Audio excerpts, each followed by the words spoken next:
Perfecto. Bueno, pues muchas gracias. Buenas tardes a todas y todos por estar aquí presentes en esta sesión del Comité de Estudios Académicos de Asia y Medio Oriente de la Asociación Mexicana de Estudios Internacionales, AMEI. Les saluda Carlos Amarrón, coordinador del comité. Y bueno, quiero aprovechar también, dada la fecha, para felicitar a todas y todos los colegas docentes que nos estén acompañando, que nos sigan en la grabación que se subirá a las redes de la asociación. Pues felicitarles por el Día del Maestro y la Maestra, y reconocer la labor que todos y todas hacemos en las aulas, formando nuevas generaciones de internacionalistas y diversos profesionistas. Reciban pues mi más grande reconocimiento. Y bien, también les doy la bienvenida a la cuarta sesión del Seminario Permanente de Estudios Contemporáneos de Asia y Medio Oriente, que es la iniciativa que está trabajando en este momento nuestro comité de AMEI. Lo que nos convoca el día de hoy es la discusión de un tema que a mi parecer de repente pasa desapercibido en la Academia Mexicana de Relaciones Internacionales, que son los estudios de Asia Central. Y para esta ocasión, pues nos estarán platicando grandes expertos, expertas en la materia. Nos acompaña el día de hoy la doctora Ana Teresa Gutiérrez del Cid de UAM Xochimilco, a quien debo decir le tengo una muy, muy gran estima. Tuve el honor de ser su alumno en la maestría en Relaciones Internacionales en UAM Xochimilco. Y pues bueno, qué honor que tan distinguida académica nos esté acompañando. También nos acompañan otros dos grandes colegas, el maestro Guillermo Ayala y el doctor Juan Manuel Díaz de la Torre. Eh, Me estaré permitiendo leer sus semblanzas, este, antes de la presentación de cada uno de nuestros invitados. Y pues bueno, eh, cada quien va a tener aproximadamente de 15 a 20 minutos para desahogar el tema que quieran presentar al comité, a nuestro auditorio, y después tendremos una ronda de preguntas y respuestas. Invito a todos los presentes en la sala que dejen sus comentarios a través del chat o los vayan anotando, y al final de la sesión, pues con mucho gusto podemos platicar, ¿no? Que es lo más interesante y lo más enriquecedor de estas sesiones. En fin, sin más por el momento, damos inicio con nuestra sesión titulada Asia Central, una mirada desde la Academia Mexicana. Y el primer uso de la palabra lo tendrá la doctora Ana Teresa Gutiérrez del Cid, de quien voy a leer su semblanza. La doctora Ana Teresa Gutiérrez del Cid es licenciada y maestra en Historia Mundial por la Universidad de la Amistad de los Pueblos de Moscú, de la Unión Soviética, y actualmente pues es doctora en Relaciones Internacionales por la Facultad de Ciencias Políticas y Sociales de la UNAM. Es profesora de carrera titular C del Departamento de Política y Cultura de la Universidad Autónoma Metropolitana, Unidad Xochimilco, y es integrante del Sistema Nacional de Investigadores e Investigadoras, nivel 3. Es autora de diversos libros, es una académica bastante prolífica. Algunos de sus títulos son De la nueva mentalidad soviética a la política exterior de Rusia, editado por la UAM Xochimilco, disculpen. La Rusia de Putin y el conflicto checheno, de la editorial Quimera de 2001. El impacto de la globalización en los viejos actores de la Guerra Fría, Estados Unidos y Rusia, y su redefinición geopolítica, editado por la UAM Xochimilco en 2004. El Fénix de Oriente, Rusia como potencia global del siglo XXI, por la editorial Montiel y Soriano de 2009.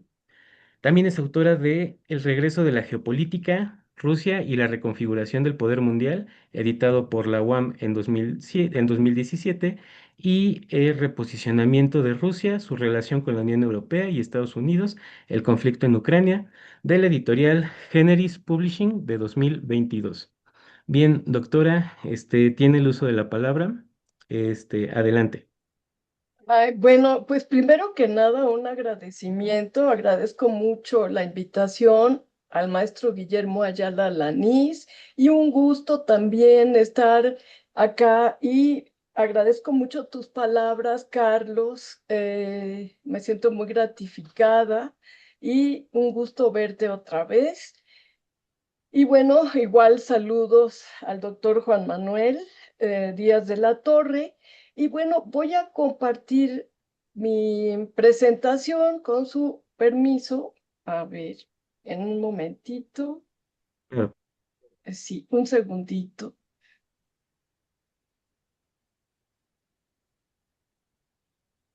Ahorita es que la tengo. Aquí está.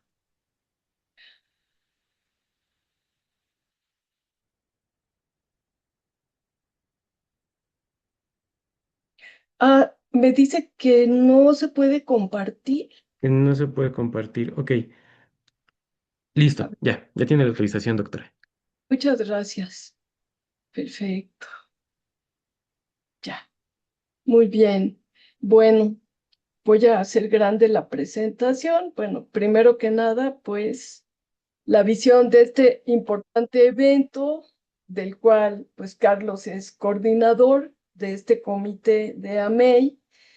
Y bueno, primero que nada, pues quisiera yo hablarles de esta región que efectivamente, como decía Carlos, es una región poco conocida, pero ¿por qué es poco conocida? No sé si ya se ve la presentación. Sí, ya se Ah, ve en modo perfecto, presentación también. perfecto.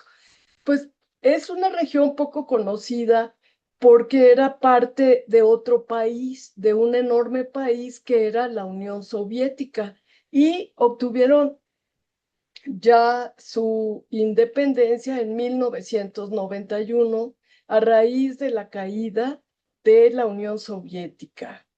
Y pues vamos a ver en el mapa, ya que este es un tema nuevo, como pues vemos que se conoce poco de la región, pero es una región muy importante porque, como dice Guillermo, es un puente entre varios, bueno, entre China, que tiene ahí un camino muy importante para atravesar hacia Europa.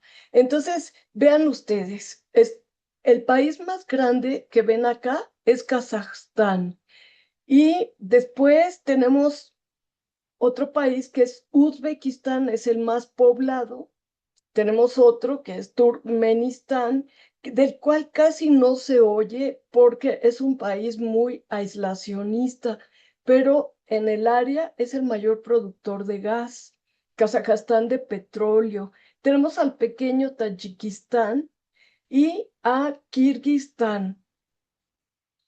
Y bueno, pues podemos decir que después de la desintegración de la Unión Soviética, estas 5 repúblicas del Asia Central se convirtieron en países independientes e inmediatamente representaron para las grandes potencias, Estados Unidos, Rusia y China, un punto geopolítico muy importante. Desde el momento de su independencia, Asia Central se ha convertido en la arena de competencia de intereses de grandes potencias y hasta la fecha, porque es un punto muy importante y en el cual pues se unen ya otros países, como seguramente nos va a contar Guillermo. Y en una zona de procesos de integración de iniciativas como la Unión Económica Eurasiática de Rusia, y el proyecto de la Ruta de la Seda de China, o el BRI, sabemos que es el Belt and Road Initiative. Y bien, entonces, este es el mapa. Ay, déjame pasar.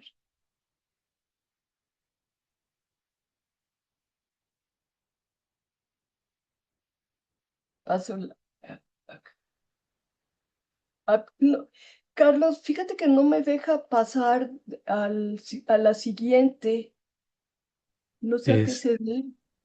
no sé si sea su equipo, doctora, no, porque Ahí no hay está. como. Ya Sí, está, sí. ya, perdón. Ya. Bueno, pues aquí tenemos otra vez el mapa.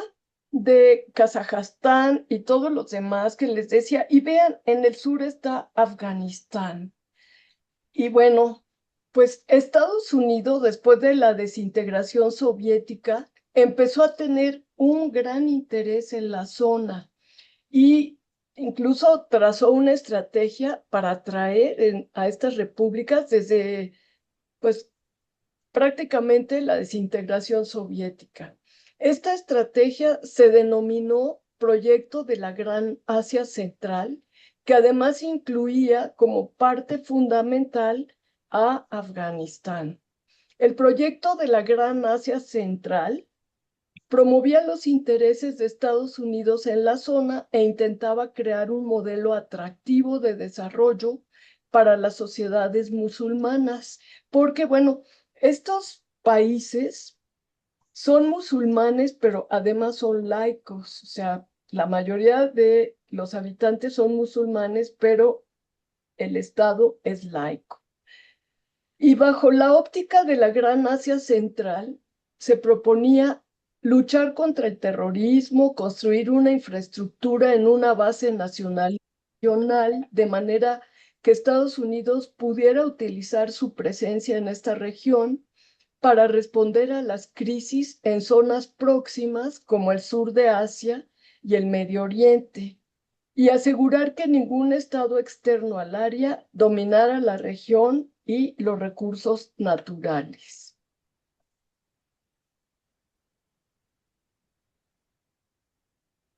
Aquí tenemos que, sin embargo, a partir del año 2000, Rusia inició un proceso de reposicionamiento geopolítico, como bien sabemos, en esta región, y China, más recientemente con su iniciativa BRI, empezó a desarrollar relaciones con los países de Asia Central y muy rápidamente, debido a su gran potencial económico, y ha ido desplazando ya a Estados Unidos. La verdad es que la fuerza económica de China desplaza a las otras potencias, pero a la vez Rusia está presente en este proyecto por los nexos históricos y tiene una asociación, como sabemos, también estratégica con China. En mayo de 2016 fue firmada una declaración de cooperación en el marco del BRI por parte de China y Rusia. De acuerdo con esta declaración, se proponía la unión de la construcción de la Unión Económica Eurasiática, en la cual participan Rusia, Kazajstán, Bielorrusia, Armenia y el BRI, consistente en un proyecto de corredores de transporte, de energía y de comercio entre países de Asia y de Europa, construido por China. La Asociación Económica Eurasiática fue creada en 2001 por Rusia, Bielorrusia, Kazajstán, Kirguistán y Tayikistán para coadyuvar a la integración regional y a la cooperación económica. Así, la conversión de Asia Central en una zona de cooperación responde a intereses fundamentales tanto de China como de Rusia. Vean ustedes que hay un acuerdo de desarrollo de esta zona por parte de China y Rusia, y pues realmente fueron desplazando como primera conclusión a Estados Unidos, que había ingresado en el área y quería ser una potencia de la región. ¿Y cómo se restableció la relación sino-rusa después del colapso de la Unión Soviética? Porque, pues durante los últimos años de la Unión Soviética, la relación no existía y, sin embargo, en la segunda mitad de 1990 se caracterizó por el inicio de una nueva etapa de relaciones de Rusia con regiones de Asia. ¿Y por qué se rompió la relación entre China y Rusia? Pues esto sucedió a partir de los años 60, cuando Khrushchev, el líder soviético, quería tener muy buenas relaciones con Estados Unidos y Mao Zedong criticó mucho al liderazgo soviético y rompió con ellos porque estaba dándose la revolución, eh, si no socialista, el movimiento de liberación nacional en 14 países de África, y pues la misma gran revolución china fue en 1949 y no estaban de acuerdo con la posición de Khrushchev.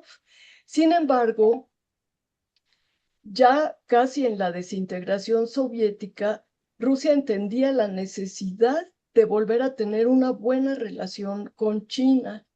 Y la característica de este momento fue el intento de introducir en el complejo industrial ruso tecnologías avanzadas e inversiones de Japón y China a determinados territorios rusos en Siberia. Es decir, en cierta medida, repetir el paradigma de las zonas económicas libres que tuvo China con Estados Unidos y Occidente en general. En este contexto, en la segunda mitad de los años 90, ya que se desintegró la URSS, inició una nueva etapa de esta relación. Beijing hizo énfasis en la necesidad de energéticos y así, paralelamente a la cooperación tecnológico-militar, la base de la relación se amplió gracias al interés de China en la cooperación energética con Rusia. Por eso, pues, a China no le preocupa tanto el cierre del estrecho de Hormuz, porque China tiene, pues, gas y petróleo de Rusia.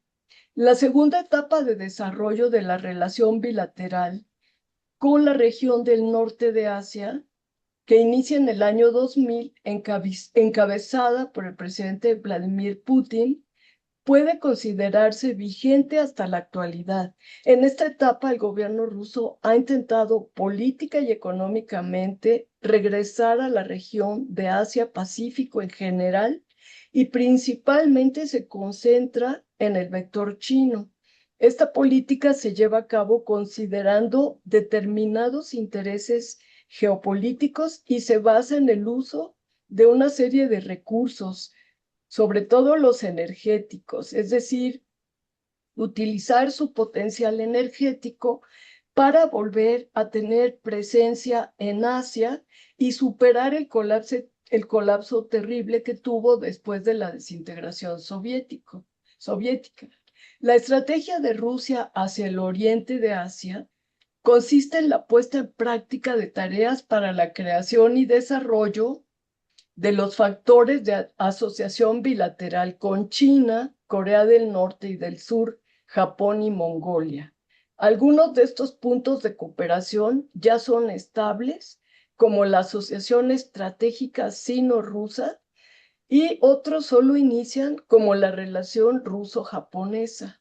La estrategia pragmática de Rusia se construye considerando un diverso número de tareas pendientes relacionadas con la necesidad de desarrollo de las regiones de Siberia y del lejano oriente ruso.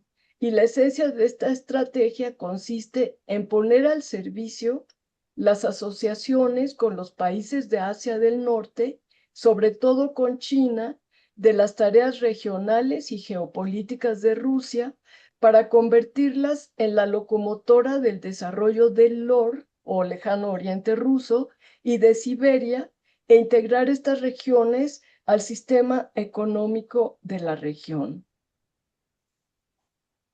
Ay, perdón, en un segundito ya paso.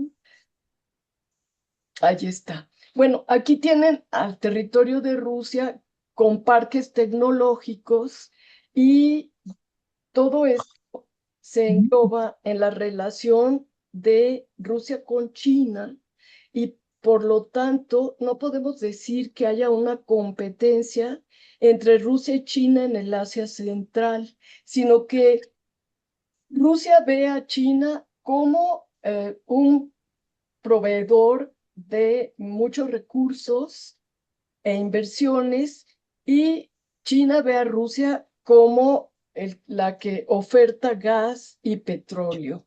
Y tenemos aquí ya saben ustedes, el objetivo ruso, ya saben que el Ártico se está convirtiendo en un proyecto muy importante que están desarrollando Rusia y China con el enojo enorme de Trump en este momento, que quería Groenlandia, no tanto solo por apropiarse de las materias primas de esta isla, sino porque esta isla le permite a Dinamarca ser una de las 5 potencias del Ártico.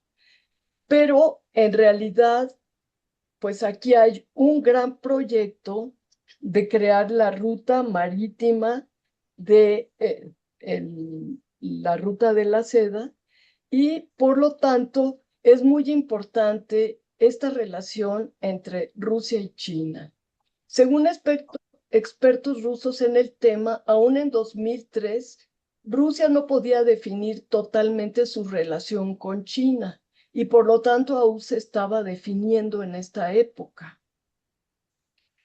Sin embargo, ya después, el gobierno ruso, después de que hizo un acuerdo con China sobre las fronteras, pues se dedicó a desarrollar esta relación. Y me voy adelantando un poco por el tiempo.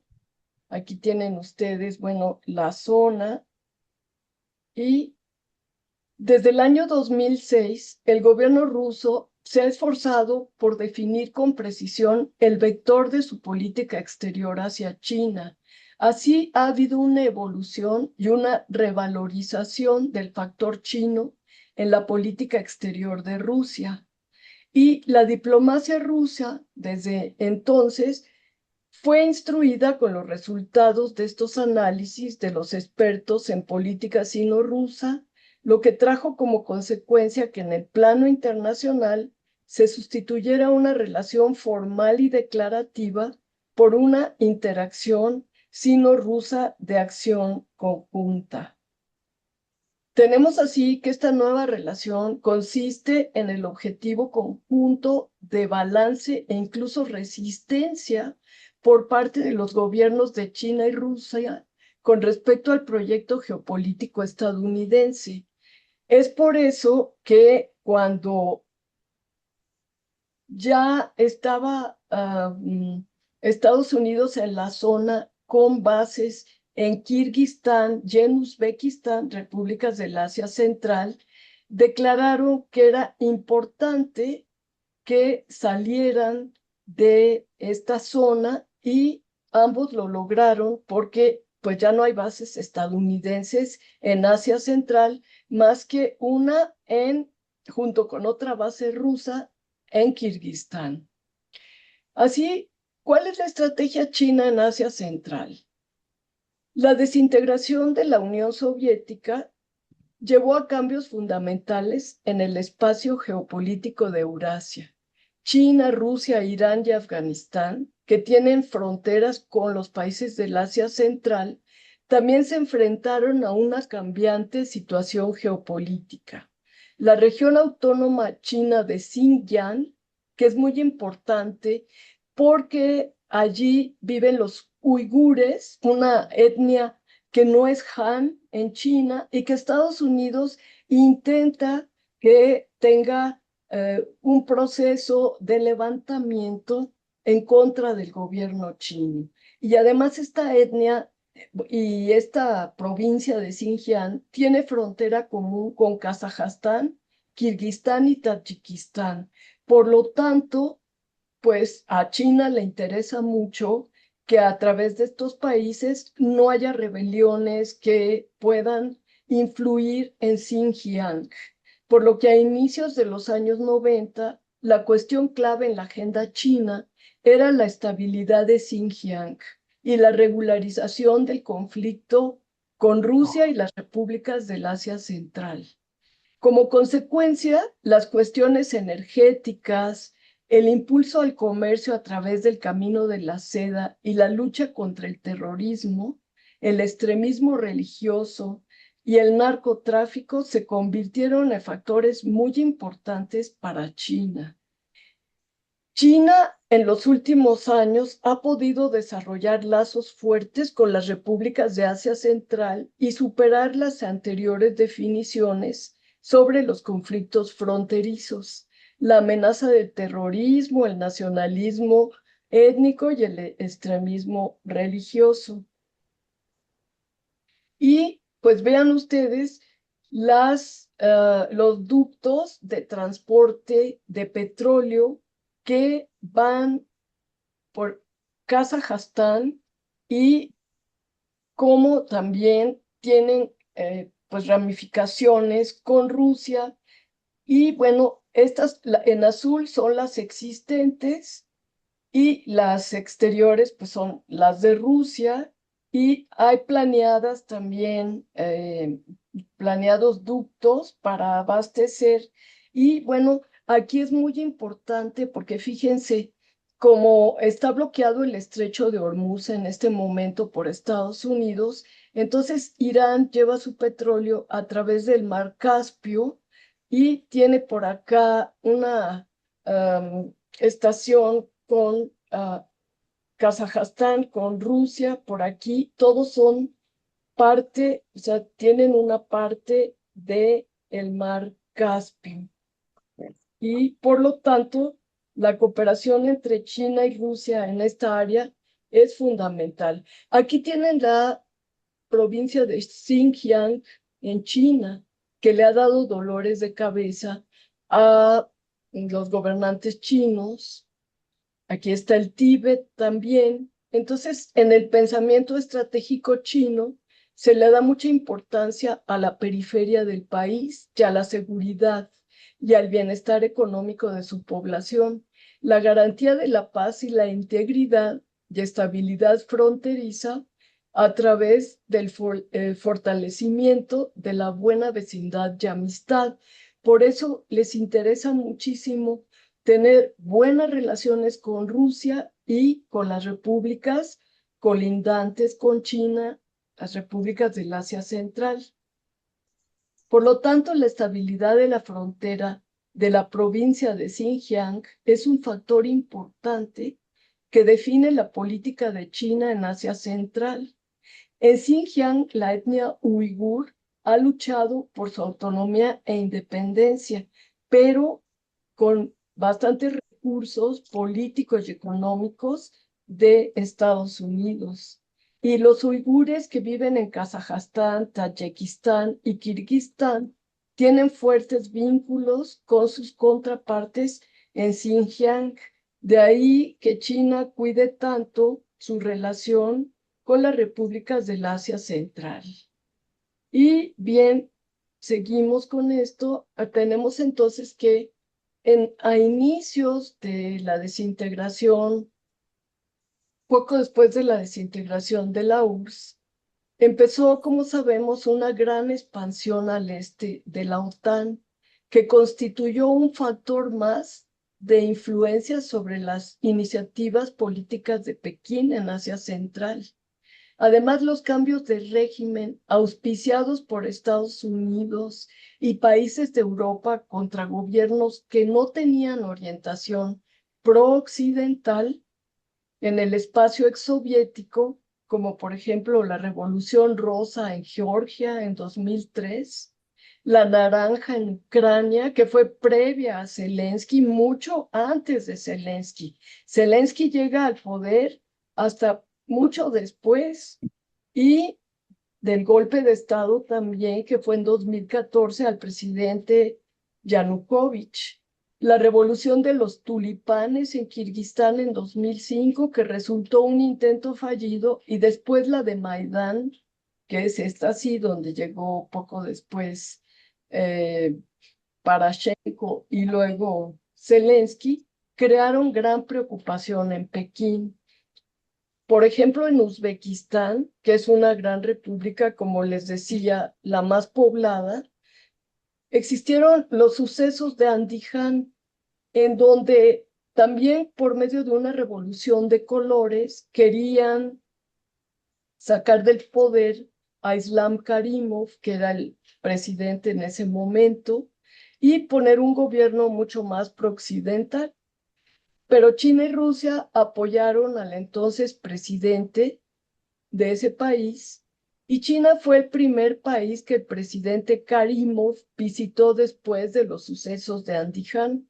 Este apoyo ayudó a Karimov a resistir la fuerte presión occidental para llevar a cabo una investigación internacional por la represión del gobierno al levantamiento en Andiján, que fue propiciado por, desde luego, estas operaciones encubiertas que hace la CIA a nivel mundial, en donde los rebeldes se enfrentaron con las fuerzas militares uzbecas, creándose bajas de rebeldes y soldados. Murieron tanto rebeldes como soldados uzbecos. Y de ahí que China y Rusia tienen un interés común con respecto a confrontar los esfuerzos de Estados Unidos para llevar a cabo cambios de régimen en Asia Central. Ambas naciones desean contener la influencia de Estados Unidos en la región y confrontar las amenazas no tradicionales a la seguridad y la estabilidad, ya que estos fenómenos tendrían amplias consecuencias para Rusia y China por la cercanía geográfica. Sobre esto hay una sección en el nuevo acuerdo sino-ruso sobre buena vecindad, amistad y cooperación, firmado por ambos países en 2001. Sin embargo, China tiene la intención de depender menos del petróleo del Medio Oriente y hoy vean, esto es una realidad, porque hoy pues es difícil con el bloqueo que tiene Trump al estrecho de Hormuz que los barcos salgan hacia China, que esa es la intención final, no solo combatir a Irán, sino también quitar la posibilidad de que China obtenga petróleo del Medio Oriente.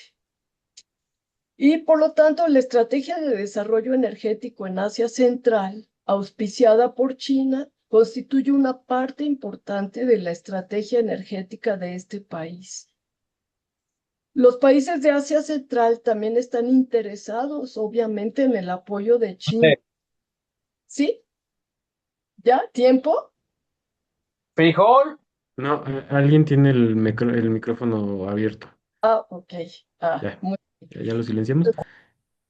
Los países de Asia Central también están interesados en el apoyo de China para desarrollar sus sectores energéticos. ¿Por qué? Porque Rusia, en una visión muy miope, abandonó a estas repúblicas que no querían separarse de la Unión Soviética y se deshizo de ellas sin tener una visión. Ese liderazgo que desintegró la Unión Soviética no tenía una visión geopolítica de la importancia de estas repúblicas y las dejó literalmente, pues no solo independientes, sino que muy pobres.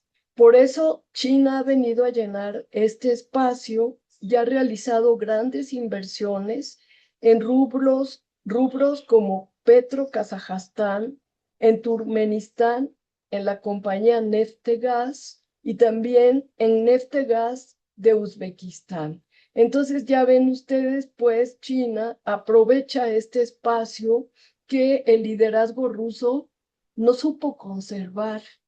Y, y en ese sentido, China trabaja en nuevos ductos de gas y petróleo que unen a las repúblicas de Asia Central con la red de ductos de la provincia de Xinjiang, precisamente para llevar desarrollo a esta región y que pues ya los uigures no intenten separarse de China. También se llevan a cabo proyectos para la creación de autopistas y vías férreas que unan el occidente de China con Rusia, Medio Oriente y Europa.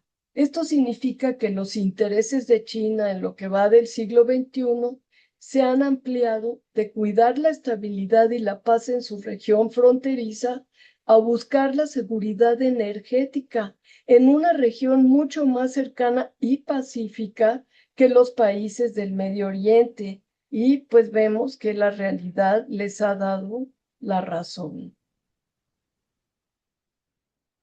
Y por lo tanto, Rusia y los países de Asia Central están interesados en el desarrollo, porque Rusia también no tiene tanto dinero como China y por lo tanto están muy interesados en las inversiones, en el desarrollo del transporte hacia Irán, el Medio Oriente y a mediano plazo a la India, y también en desarrollar corredores hacia el sur. El factor geopolítico juega aquí un papel clave. Rusia intenta regresar a la región en calidad de líder de procesos de integración. Rusia y China intentan también la minimización de la presencia económica, como les decía, política y militar de la Unión Europea y de Estados Unidos.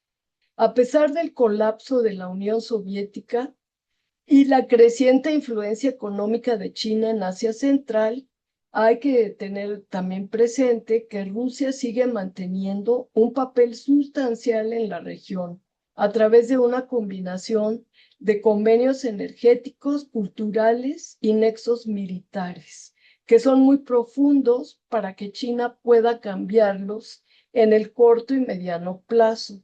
China históricamente ha estado detrás de Rusia en el área de Asia Central. Y en la esfera económica, aunque China ha emergido en la región como el principal socio comercial e inversionista, Rusia permanece como una fuerza económica dominante en Asia Central y continúa jugando un papel mayor al de China en el mercado petrolero. Bueno, fíjense, aquí Rusia le compraba, sobre todo a Kazajstán, el petróleo y el gas y se los revendía a Europa a precios bastante más altos. Ahora, pues esto ya no puede ser porque realmente ya Europa ya no le compra gas a Rusia, ¿no?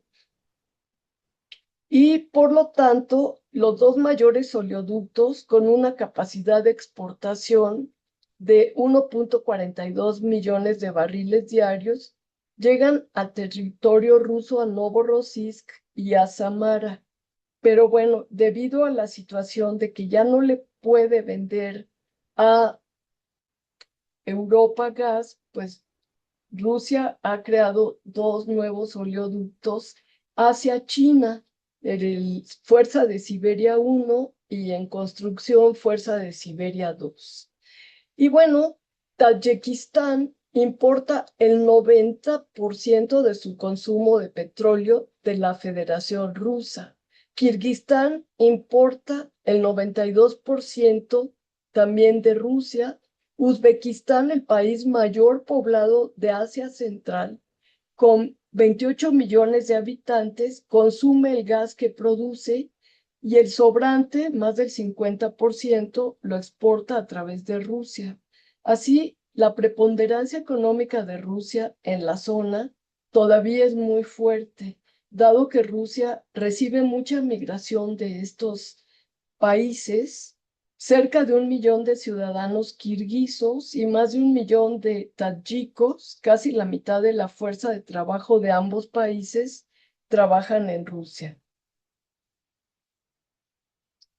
Y pues la conclusión es que no se puede obviar el hecho del grado de complementación de la economía de China y Rusia y su fuerte influencia en las economías de Asia Central. Incluso considerando el poder de la economía china y su evidente tendencia a convertirse en una gran potencia comercial mundial, sin la ayuda de Rusia y de los países de Asia Central, no le sería fácil conservar su fuerte y sistemático desarrollo. Bueno, pues muchas gracias. Sé que no me concentré en las repúblicas como tal, pero sé que el maestro Guillermo Ayala lo va a hacer. Yo quería dar un panorama geopolítico de la zona. Muchas gracias. Al contrario, muchas gracias, doctora. Siempre es un gusto escucharla y sobre todo nos hace reflexionar en cómo pensamos las relaciones internacionales y cómo podemos plantear las relaciones entre dos actores con un crecimiento tan grande como lo es el chino y el caso ruso, ¿no? Y sobre todo a la luz de la última reunión entre Donald Trump y Xi Jinping en el que se planteó la paradoja de Tucídides, pensar si ese pensamiento eurocéntrico occidental con el que hemos sido formados los internacionalistas es necesariamente aplicable a escenarios no occidentales como la relación sino-rusa. Muy bien, muchas gracias, doctora. Gracias. Ahora le vamos a dar la palabra al doctor Juan Manuel Díaz de la Torre y voy a leer su semblanza antes de cederle el micrófono. El doctor Juan Manuel Díaz de la Torre es licenciado en Relaciones Internacionales por el Instituto Tecnológico y de Estudios Superiores de Monterrey, maestro en Sociología por la Universidad Iberoamericana y es doctor en Humanidades por la Universidad Anáhuac y candidato a doctor en Teoría y Análisis Cinematográfico en la Universidad Autónoma de México. Actualmente se desempeña como profesor de cátedra en la Escuela Bancaria y Comercial en la Universidad Tecnológica de México y en la Universidad Anáhuac Mayab. Se ha especializado en los campos de los estudios culturales, estudios visuales, teoría y filosofía del cine y sociología del arte. Sus áreas de interés son el cine japonés, el cine de Asia Central, teoría crítica de la narrativa gráfica, ludología, la relación entre arte contemporáneo y política, así como la construcción de identidades nacionales a través del cine. Es poeta y escritor de ficción con tres libros publicados y colabora con las revistas Penumbra, Intervención y Coyuntura, y en La Izquierda Diario. Colaboró en el libro Rusia en el escenario internacional del siglo XXI con el capítulo El cine como creador de identidad en el este de la URSS, editado por la Universidad de Colima y el Consejo de Ciencia y Tecnología del Estado de Puebla. Además, es miembro de la Asociación Latinoamericana de Estudios en Asia y África, ALAADA, miembro de la Red de Investigadores en Narrativas Gráficas, RING, y miembro de la Asociación Mexicana de Teoría y Análisis Cinematográfico, CEPANCINE, y presidente de la Red de Investigadores en Juegos de Rol, RIG. Bien, doctor, adelante, es un gusto tenerle aquí.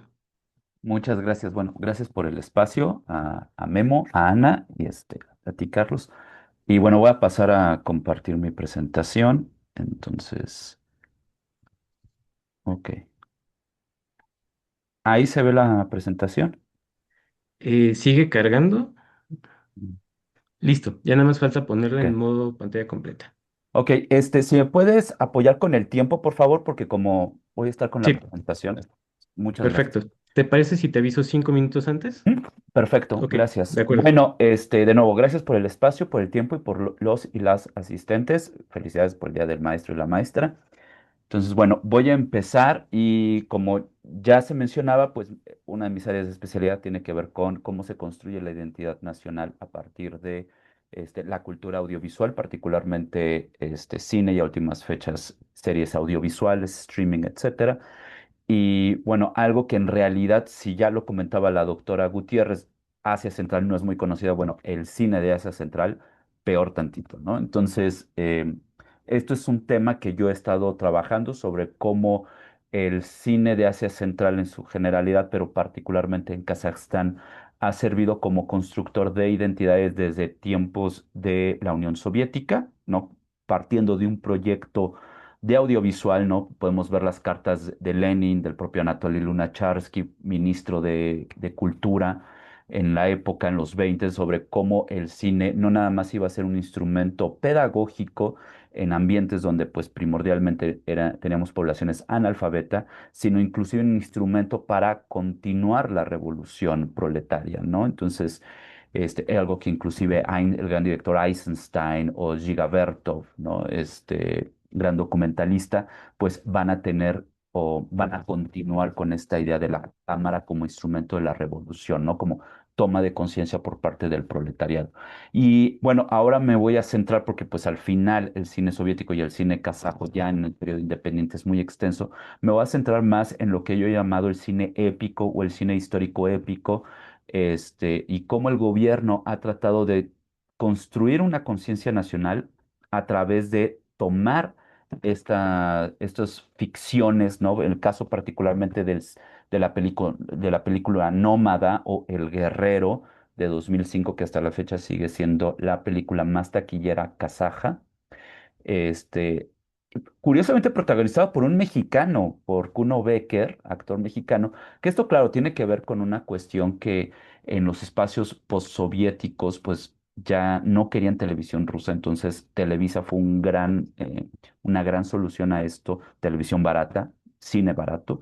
Entonces, inclusive tengo amistades kazajas de mi generación, que crecimos en los noventas o finales de los ochentas, todos los noventas que aprenden español gracias a la cultura pop y las producciones audiovisuales de Televisa, ¿no? Entonces, vamos a ver una generación de gente alrededor de mi edad, que yo tengo 40 años, pues que van a crecer con las telenovelas juveniles de Televisa, Clase 406, donde Kuno Becker, pues, es uno de los grandes galanes, ¿no? Entonces, y hasta la fecha, cosas como RBD en Kazajstán sigue siendo muy taquilleros, ¿no? Entonces, hay una gran impronta del aprendizaje, por ejemplo, del español, ¿no? Entonces, pero bueno, no me voy a meter con esto, pero bueno, Nómada, una de las grandes superproducciones kazajas, protagonizados por el actor mexicano, Kuno Becker.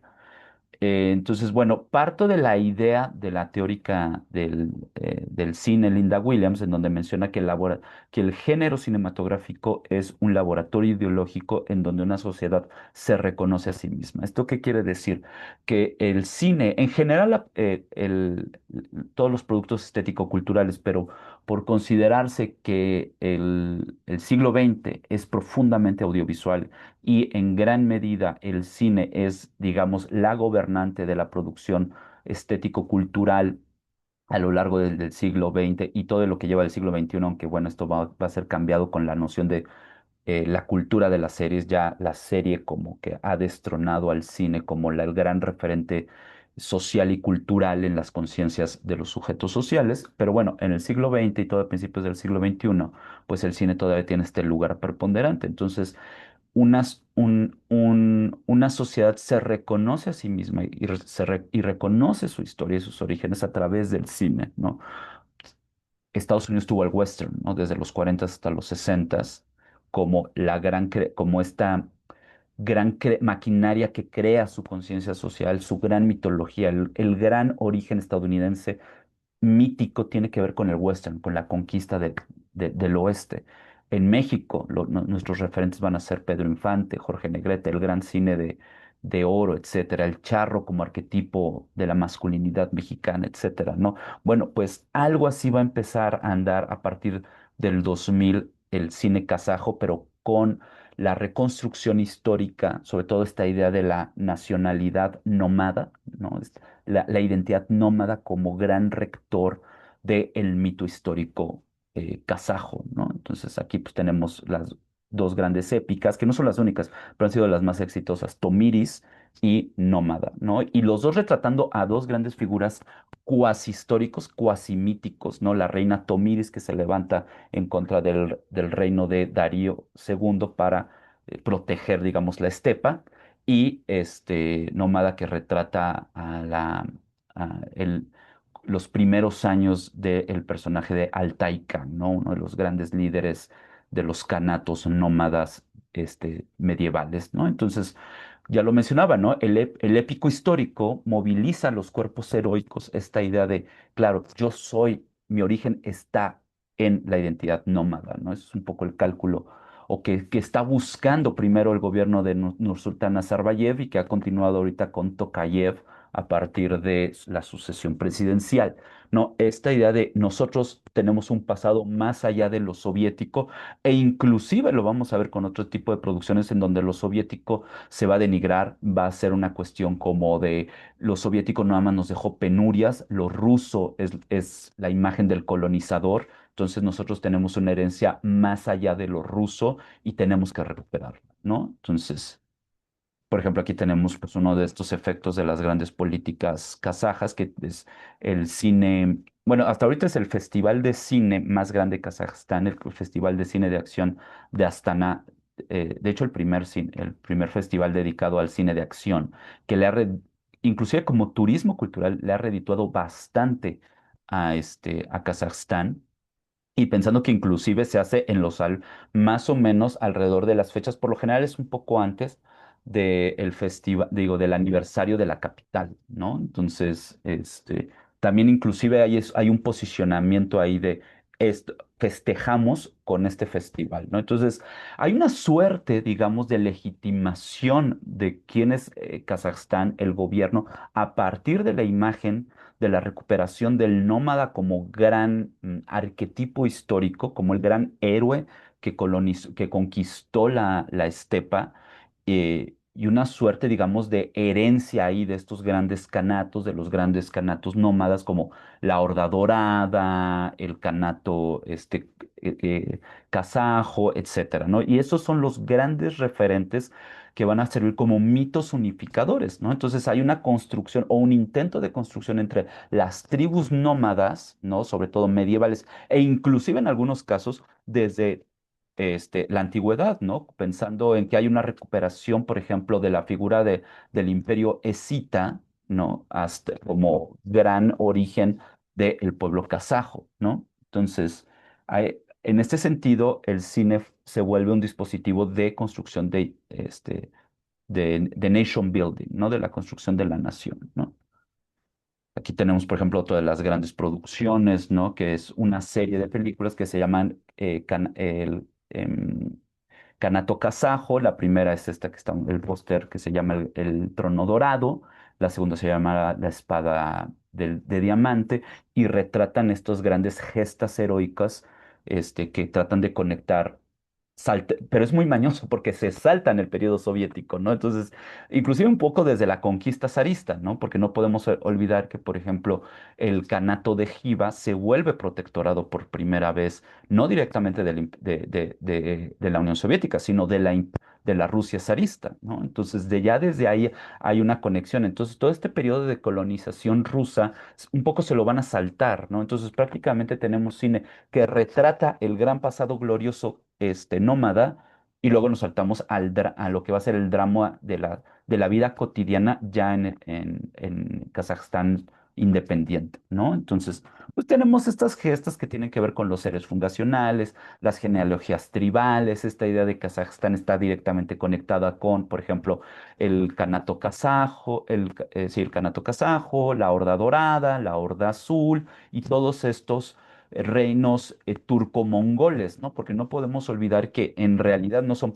ni propiamente mongoles, pero tampoco son propiamente túrquicos, ¿no? Son un producto ahí de una mezcla de estas dos grandes raíces culturales, ¿no? Que hasta la fecha sigue atravesando Asia Central, ¿no? O sea, no podemos olvidar que pues tenemos tres grandes raíces, ¿no? La herencia del sur, que es la herencia persa, luego vamos a tener un poco la herencia de los mongoles, y del otro lado, pues la herencia túrquica, ¿no? Entonces, en esta mezcla es lo que configura un poco cultural e ideológicamente a los pueblos de Asia Central, que, pues dado que fueron mucho tiempo nómadas, uno de los grandes aglutinantes culturalmente va a ser el idioma, el túrquico o las lenguas túrquicas o persas o mongólicas, y el otro, pues las tradiciones religiosas, ¿no? Entonces, que es un poco lo que quiere rescatar esta maquinaria, digamos, de memoria o de post-memoria, si cabe la expresión, ¿no? Por ejemplo, que claro, esto no es nuevo. Aunque el gobierno quiera negar la herencia soviética, ellos lo aprendieron claramente desde de la maquinaria propagandística y cultural de la Unión Soviética, ¿no? Estas son imágenes de los llamados culture films, que eran una suerte, digamos, em, bueno, intentaban ser documentales, pero estaban ficcionalizados en gran medida. Había una puesta en escena ahí propuestos por pues, Anatoly Lunacharsky, el gestor, el gran gestor del cine soviético, ministro de Cultura, muy cercano a Lenin, por ejemplo.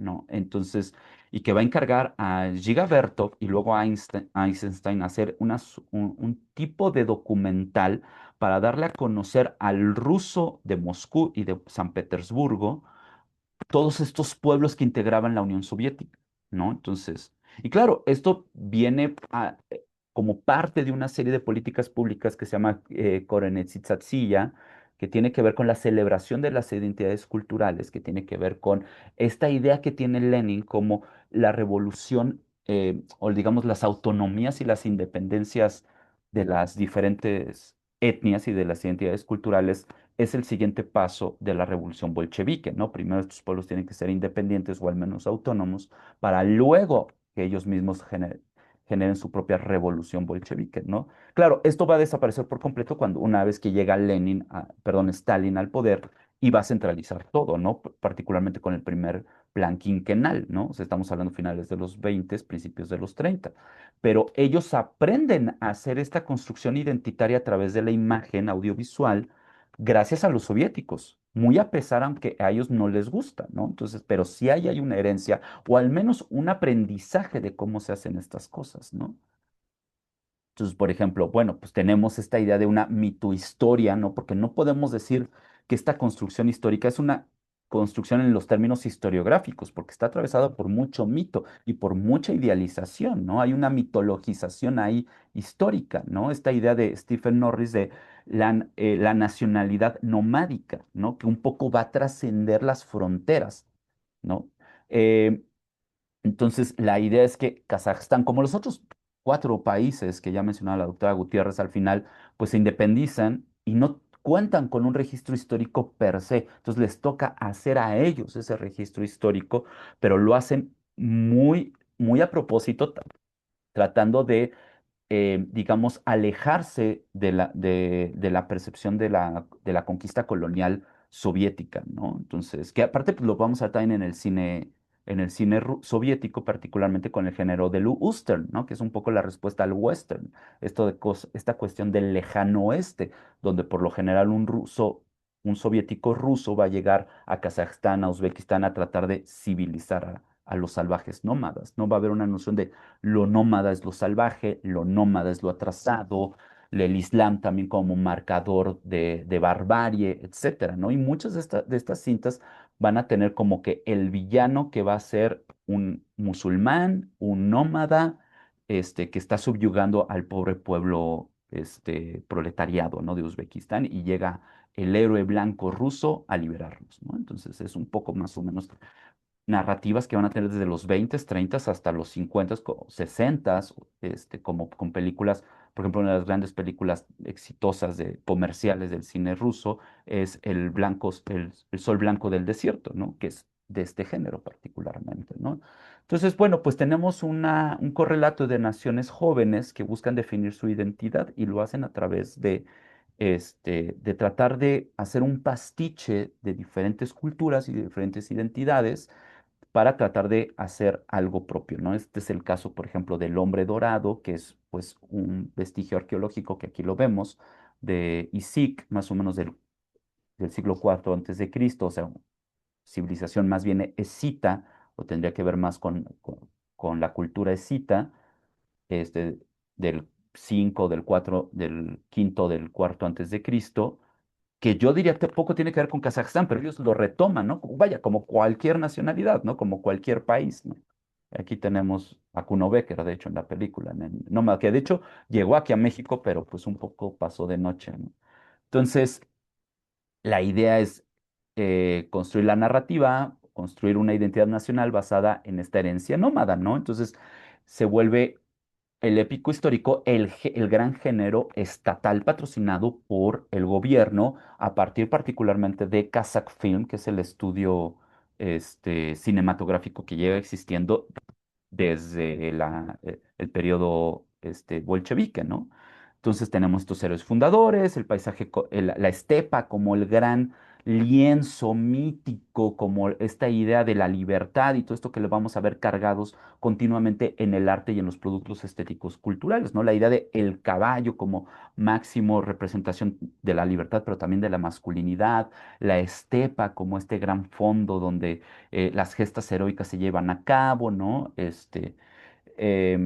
Tenemos, por ejemplo, inclusive una idealización de la cultura nómada, este, y tratar de construir estas antiguas raíces, ¿no? Aunque históricamente poco tengan que ver. Que repito, pues tampoco hay que escandalizarnos porque pues, todo país hace eso. ¿Qué tiene que ver los polonios con los polacos? Pues absolutamente nada, ¿no? Entonces, y lo vamos a ver continuamente, ¿no? Ese es el proceso de construcción identitario, pues que continuamente el Estado-nación tiene que hacer, ¿no? Para validarse a sí mismo, ¿no? Entonces, el pasado soviético se interpreta como el acto colonial que dañó o que trató de extinguir a la cultura soviética, perdón, a la cultura nómada, y pues el nómada como buen salvaje, ¿no? Esta idea de, claro, se basa en el honor, en el respeto a los linajes, en el respeto a las familias, etcétera, ¿no? Entonces, y es un poco los valores que se quiere transmitir, ¿no? Entonces, inclusive se va a tomar la idea del Islam como la gran herencia de pensadores como Ali Kunumbayama o Al-Farabi, inclusive, ¿no? Esto de que la gran universidad kazaja se llama la Universidad Al-Farabi, pues bueno, también tiene que ver con estos procesos, ¿no? Y esto es un fotograma de una de las películas que ya comenté que se llama el Canato Kazajo, ¿no? 5 minutos, doctor. Sí, bueno, entonces voy a adelantar. Entonces, bueno, básicamente pues tenemos que hay una política histórica a partir de la cual se reconstruye el pasado, pero siempre hay que entender que esta política histórica no responde a la reconstrucción apolítica o neutral de los sucesos históricos, sino que más bien siempre interpretamos el pasado a partir de parámetros y lo que yo llamo protocolos de visualidad que vemos hacia atrás. ¿Qué quiere decir esto? Que tomamos los parámetros, los intereses políticos, culturales, económicos y sociales de un presente para interpretar lo que pasó, ¿no? Entonces, ahí hay una política de la memoria en donde el pasado siempre va a servir a los intereses del presente, ¿no? Y la gran maquinaria de memoria, pues es el cine, no hay de otra, ¿no? El cine es esta gran maquinaria que reproduce el pasado. O sea, si nosotros vemos las imágenes, por ejemplo, de películas como Gladiador, estamos viendo de fondo representaciones de eventos nazis, de la Alemania nazi, y con estos protocolos de visualidades que representamos a Roma es un completo sinsentido, pero lo hacemos cotidianamente, ¿no? Entonces, claro, hay unos intereses ahí de fondo de cómo estamos viendo el pasado y cómo lo representamos, ¿no? Y cómo visualmente tomamos estas representaciones, ¿no? Entonces, el papel del cine pues, se vuelve una construcción de la nación kazaja, ¿no? Entonces, tenemos estos estilos como lo negativo es lo ruso y lo soviético, lo positivo es lo nómada y lo kazajo actualmente, ¿no? Entonces, hay una nostalgia continua. Por ejemplo, este es el personaje de Nómada que, que representa, ¿no?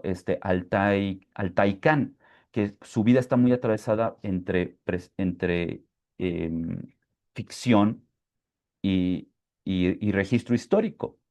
Pero la película se toma muchísimas libertades porque el punto no es la reconstrucción documental. Vaya, el documental en sí mismo tiene ficción, pero el punto es crear una suerte de memoria emocional para que la gente se siente identificada de, claro, yo me siento orgulloso de Altai Khan.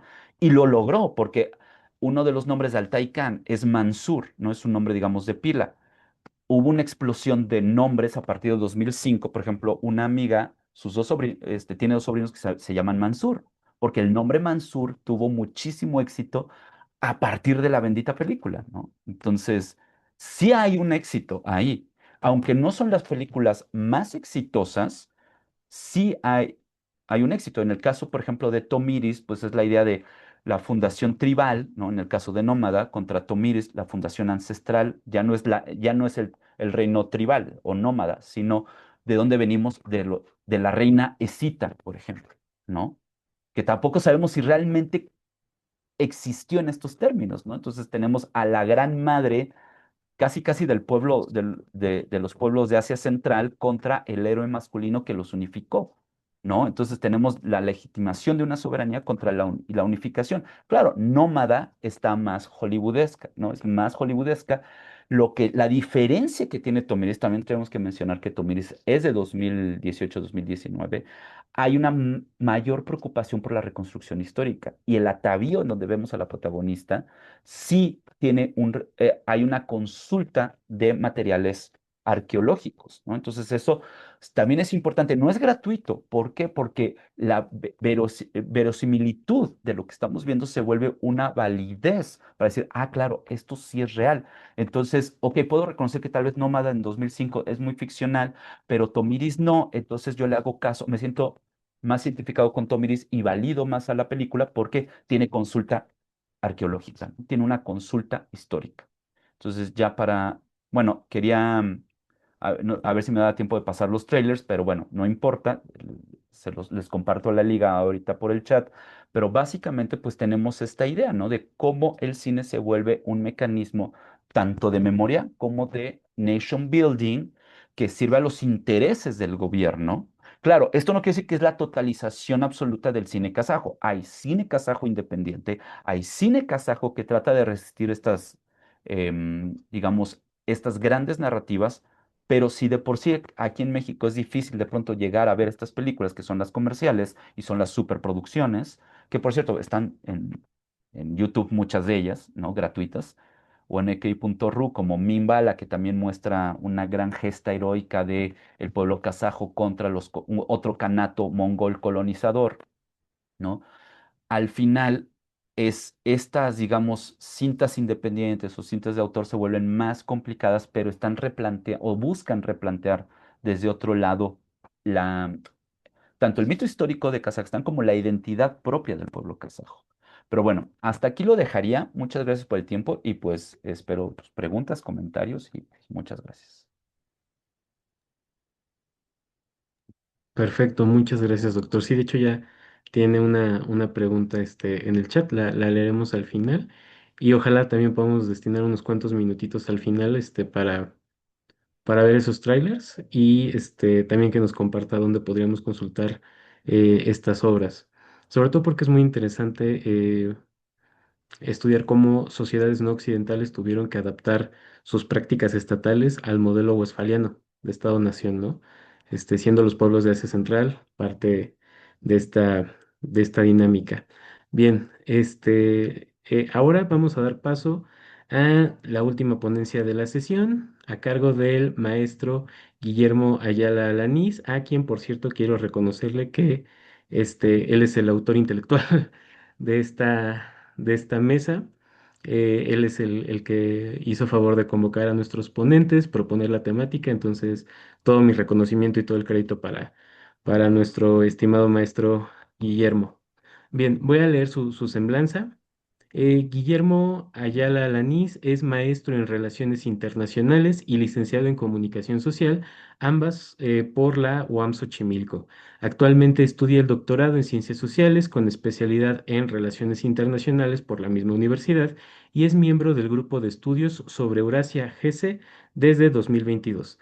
Entre sus temas de investigación están los países de Asia Central, su proyección en el mundo a través de la diplomacia, economía, geopolítica, cultura y deportes. Las áreas de interés son desarme nuclear, desarrollo económico, el cinturón de la Franja y Ruta en Asia Central, los objetivos de desarrollo sostenible, diplomacia deportiva, así como las relaciones entre Asia Central y América Latina. Su experiencia profesional ha abarcado el periodismo en la cobertura de notas nacionales e internacionales deportivas desde hace 19 años. Ha colaborado para medios nacionales e internacionales. Actualmente escribe en la agencia de noticias japonesa INPS Japan.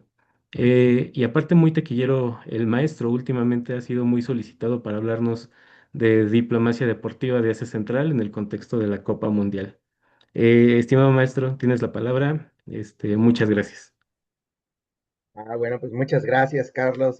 Gracias, doctora Ana Teresa. Gracias, doctor Manuel. Un gusto coincidir con ustedes, escucharlos, todo muy interesante. Estas conexiones que ya hemos visto de Asia Central, vecino de dos grandes potencias, ¿no? Como son Rusia y China, pero también una parte desde el cine, esta cuestión de la posición geopolítica, las relaciones que hay entre los mismos países, las interacciones, y bueno, pues como lo decíamos, es una región poco conocida, pero muy interesante, ¿no? Ya lo vimos a través de cómo se puede ver dentro de la economía, dentro de las relaciones ahorita contextuales que se están dando con el problema en Irán y qué alternativas ofrece Asia Central también en la dinámica mundial y bueno, pues también aspectos como el cine. Yo les voy a hablar propiamente también de otro elemento que también puede ser muy importante y ligarlo dentro de estas interacciones de Asia Central y su proyección al mundo, ¿no? Que es el deporte, cómo se puede posicionar el deporte a través de las relaciones internacionales, a través de la proyección de los países. Nada más si me pueden confirmar si ya se ve la presentación. Sí, ya la podemos ver. Muy bien, muchas gracias. Entonces, bueno, yo les voy a hablar de un evento deportivo que ellos organizaron, que se llaman los Juegos Mundiales Nómadas, el deporte, identidad y poder blando en Asia Central. Como verán, aquí hay algunas imágenes de algunos deportes que se dan a través de elementos como el caballo, que es muy simbólico dentro de Asia Central, como es el tiro con arco, como es la lucha. Y, caray. ¿Qué son los Juegos Mundiales Nómada? Es un evento internacional deportivo y cultural que celebra los juegos tradicionales de los pueblos de Asia Central. Son la mayor competición deportiva internacional de deportes étnicos, de acuerdo con la UNESCO, y lo van mezclando con algunas actividades y deportes de otras regiones del mundo también autóctonas. Entre estos elementos, entre estas herramientas que se utilizan o estas disciplinas deportivas, están las carreras a caballo, el tiro con arco, la lucha, la caza con águilas y diferentes tipos de artes marciales y juegos intelectuales. La idea nació en Kirguistán, uno de los países que ya nos comentaba la profesora Ana Teresa, que está dentro de la región de Asia Central, es uno de los países más chiquitos de allá y se celebran cada 2 años. Desde el año 2014, Kirguistán ha sido sede 3 veces, en el 2014, 16, 18, Turquía siguió en el 22, Kazajstán en el 24 y este año en Uzbekistán para el mes de septiembre los juegos regresarán allá, en Kirguistán, perdón, y los juegos regresarán allá con la 6ª edición de estos Juegos Nómadas. Además del deporte, los juegos contemplan otras 2 áreas de difusión, otros 2 vectores, la cultura y la ciencia. Dentro de la cultura hay festivales a gran escala, una aldea etnográfica, donde se demuestra parte de la cultura, los instrumentos, la gastronomía, la vestimenta del país anfitrión y una interrelación con los pueblos y los países que están invitados, y también la cuestión científica, que se dan conferencias sobre el patrimonio cultural, las prácticas tradicionales y el papel del etnodeporte en el mundo, que esta es una rama que también es muy interesante dentro de la política de los países y de la preservación de tradiciones. Y bueno, como veremos aquí, les pongo 2 ejemplos de prácticamente de dos deportes que están dentro de la rama de estos Juegos Mundiales Nómada. Una es esta lucha a caballo, esta lucha de jinetes a caballo que se llama Audarispac, y otra disciplina, una variante del tiro con arco en movimiento, como verán del lado derecho, está el jinete disparando con una precisión. Un elemento cultural, como les decía, es el caballo, que es muy importante dentro de los pueblos nómada, dentro de la cultura nómada, porque el caballo era un animal tanto de transporte como también se aprovechaba para otras cosas como también el alimento, la misma defensa o las mismas guerras fueron muy importantes dentro de la historia de los pueblos nómadas y de las tribus de Asia Central. Y más que un deporte, los Juegos Mundiales Nómadas son una herramienta de política internacional. ¿Por qué? Porque cumplen una función estratégica dentro de las relaciones internacionales. Siguiendo la idea de Joseph Nye, estamos ante un caso de poder blando, un mecanismo mediante el cual un Estado o varios Estados buscan influir en otros mediante una atracción, la cultura, el deporte, la identidad y no mediante la fuerza. En este sentido, los juegos funcionan como un mecanismo de atracción y seducción. Es un espacio para la diplomacia cultural, más allá de la tradicional. En Astana 2024, simplemente como dato, en la última edición de estos Juegos participaron 3,000 atletas de 89 países que compitieron en 21 deportes por 581 medallas. Es una evolución notoria si la comparamos con las 19 naciones que participaron en la primera edición, en la del 2014. También podemos ver que es una vitrina internacional donde se proyecta una imagen específica de la región, una tradición, una herencia, una autenticidad. Aquí los países de Asia Central, recordemos que son 5, que son Kazajstán, Kirguistán, Turkmenistán, Tayikistán y Uzbekistán, van más allá de su pasado inmediato, ¿no? Hablábamos un poco que fueron parte de la Unión Soviética, parte del Imperio Ruso, entonces buscan irse todavía a rascarle un poquito más hacia otros elementos de la historia un poco más lejanos y que pueden también explotar. Miren, aquí, por ejemplo, en la imagen de los Juegos Mundiales del 2026 podemos ver el logo del evento, ¿no? Que es precisamente, vean cómo hay simbolismos del caballo, como les decía, muy importante dentro de su cultura. Ahí se ve como una parte como de un arco, un jinete y con elementos como el arco o estas pequeñas líneas que pueden simular las estepas, ¿no? Y pequeños montes o llanuras que se pueden ver dentro del mismo simbolismo. Y bueno, estos juegos fomentan una buena relación con varias naciones, entre ellas Rusia, que por ejemplo en el mundo del deporte, Rusia fue excluido de las grandes competiciones internacionales y en este caso, en la última edición, ya avanzado, ya que estaba dado el conflicto con Ucrania, aquí tratando de hacer las políticas multivectoriales y tratando de tener estas relaciones que pueden jugar al equilibrio dentro estando en el corazón de Eurasia, los Juegos Mundiales Nómadas aceptan a Rusia como una nación integrante, una nación que no está penalizada y una nación que puede competir bajo su bandera, que esto también es muy importante para los atletas, ¿no? En la cuestión de apoyos, pero en la cuestión también moral, en la cuestión de orgullo, en la cuestión ideológica.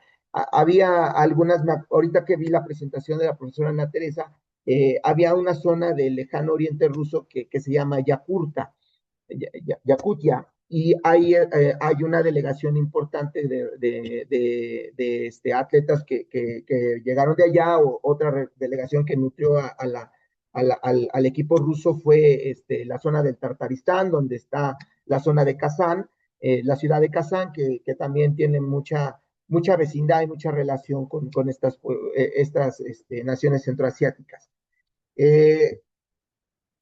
Aquí, por ejemplo, vean en la imagen del cuadro del medallero de esta última edición de Astana 2024, vean cómo Kazajstán quedó en primero, pero aquí aparece Rusia, ¿no? Inclusive en el medallero como el tercer país que más ganó. Y bueno, también hay, lo que les decía, hay unas relaciones con países vecinos. En la inauguración de la pasada edición de los Juegos en Kazajstán, hubo visitas de los presidentes de Kirguistán, de Uzbekistán y de Turkmenistán. También como parte de la cultura túrquica, estuvo la visita también del hijo del presidente Erdogan, y bueno, también han conseguido el apoyo de organizaciones internacionales como la Organización de los Estados Túrquicos y la UNESCO, que los califica como un patrimonio cultural e inmaterial, que además tienen el patrocinio de la UNESCO para la realización de los Juegos. Hay dinámicas de competencia simbólica dentro de la región con la organización de los Juegos. Por ejemplo, Kirguistán, como les decía, que es un país pequeñito, que es un país que no, hablaba la maestra Natesa, no tiene tantos recursos. Los que tienen más recursos son Kazajstán, son Uzbekistán, son Turkmenistán. Kirguistán no tiene la fortuna de tener tantos recursos energéticos o materiales de tierras raras. Entonces quiere tener una posición del lado cultural, ser un líder cultural, promoviendo, difundiendo, explotando lo más que se pueda este tipo de juegos a través de la cultura. Buscan influir en la región y en el mundo a través del poder blando y de una herramienta como lo es el deporte en este sentido. Y bueno, como les comentábamos, si bien tiene una difusión a nivel internacional, si bien ha habido una conexión con otras partes y otras regiones del mundo, además de sus vecindarios más cercanos o de los países más cercanos, en este caso como Rusia, como China, como Mongolia, también hay una proyección con una región más cercana a nosotros y con nosotros como tal. La edición del 2024 contó con la cobertura de medios de 64 países y la asistencia de 100,000 turistas extranjeros. Esto, pues poco a poco va mejorando, va creciendo y va mejorando la imagen y la proyección de lo que decíamos también al principio, ¿no? De una región poco conocida que se puede conocer a través de medios como el deporte, como el cine, como la geopolítica. Los juegos como tal o como uno de los resultados para nosotros como latinoamericanos es que se han acercado hacia países como Argentina, Ecuador, Brasil y México que han tenido participaciones en estas ediciones de los Juegos Nómada. Por citar algunas, México ya ganó una medalla de plata en una variante de lucha con la participación de un atleta que se llama Vladimir Bushanek, que compitió a nombre de México, que es la persona que la vemos aquí en las imágenes. En la imagen de abajo a la derecha vemos el tipo, la variante de lucha que se sientan y los atletas quedan así como empatados mediante una tabla y tratan de jalar un objeto como una estafeta. Entonces hacen la fuerza cada uno para su lado y el que jala al otro dentro de su área o de su zona es quien gana. El que le gana dos veces, quien lo jala dos veces es el que gana. Y este atleta Vladimir Burshanev de ascendencia rusa fue el que ganó la plata representando a México. Aquí en México, eh, la Federación Mexicana de Juegos y Deportes Autóctonos y Tradicionales es quien se encarga de gestionar las participaciones nacionales dentro de los Juegos Mundiales Nómadas. Vean, aquí por ejemplo está en la premiación nuestro compatriota, aquí lo ven con su medalla, muy orgulloso, en el podio con los atletas, con sus competidores. Y bueno, aquí está el logo de la federación. Aquí está en la edición del 2024 la presidenta de la federación, que se llama Ana Claudia Collado, es la persona que está aquí en medio. Aquí, esta edición del 2024 fue interesante porque cabe destacar que la única embajada de un país de Asia Central en México es la de Kazajstán y bueno, pues había una cercanía un poquito más directa, ¿no? Más dinámica con nosotros. Y la primera vez que México participó fue en los Juegos celebrados en Turquía en el 2022 con una exhibición de la pelota purépecha, como lo ven aquí en las imágenes de abajo, a la izquierda y a la derecha. Están dentro de los Juegos, están exhibiendo lo que es esta rama deportiva dentro de México en una de las actividades culturales. Acuérdense que les comentaba que van en tres vectores, el deportivo, el cultural y el científico. Y bueno, esto es parte de la participación y de las fotos que han publicado ellos dentro de sus redes sociales y de sus medios y canales de información. Y bueno, la siguiente edición, como les comentaba, nuevamente va a ser Kirguistán. Van a ser los Juegos del 31 de agosto al 6 de septiembre. La sede van a ser en tres ciudades, en Bishkek, que es la capital, en Cholpon Ata y en Kirchin, dos regiones que son dos ciudades de regiones turísticas y de cultura nómada. Aquí, por ejemplo, me llama un poco la atención en la imagen de arriba a la derecha, es el Estadio Nacional, la Arena Bishkek, ahí en Kirguistán, en donde se va a celebrar la ceremonia de inauguración. Y vean cómo le invirtieron un dinero importante para remodelarlo, para ponerlo a tope. Todavía no terminan. Está planeado para que termine en agosto, unos días antes de de la inauguración de los Juegos.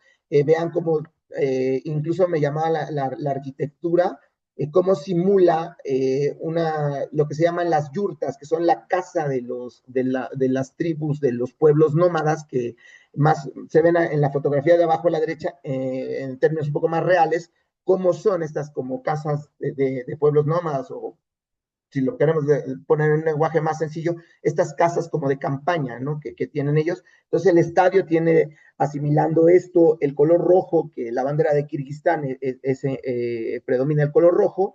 Entonces ahí es como van jugando con estos símbolos, con esta cultura que pesa mucho en la región y sobre todo en Kirguistán, ¿no?